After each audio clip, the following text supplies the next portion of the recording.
In recent years, multiple humanitarian crises involving terrorist group Boko Haram, government forces, and armed non-state groups have resulted in widespread violence and human rights violations against Cameroonians, causing immense loss of life, incalculable human suffering, and displacement. These conflicts, coupled with a shortage of essentials such as food, water, healthcare, and housing, have made the safe return for Cameroonian nationals impossible. The United States must designate TPS for Cameroon. Horrifying human rights violations like kidnapping, rape, torture, extrajudicial killings, and the burning of schools, infrastructure, or even entire villages have become commonplace.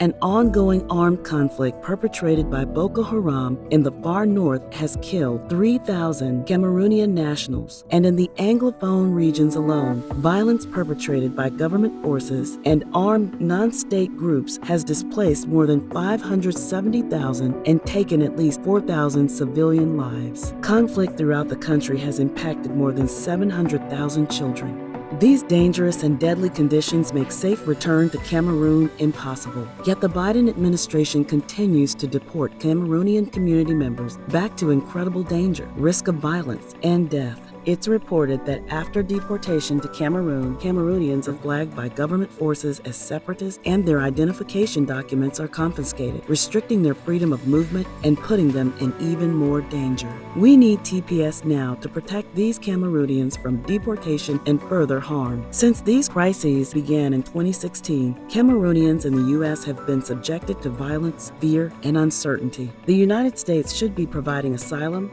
protection from deportation, and work authorization to Cameroonians in the country. Instead, there are nearly 40,000 Cameroonian nationals in the U.S. living in constant fear of deportation. Many of these individuals are being held in abhorrent conditions in ICE detention centers across the country. Despite the anti-Black violence and discrimination faced by Cameroonian immigrants and asylum seekers in the U.S., we at the Cameroon Advocacy Network remain committed to justice. Led by directly impacted Cameroonians, we stand in solidarity with all Black immigrants as we demand safety and protection for our communities. Join us and demand TPS for Cameroon now.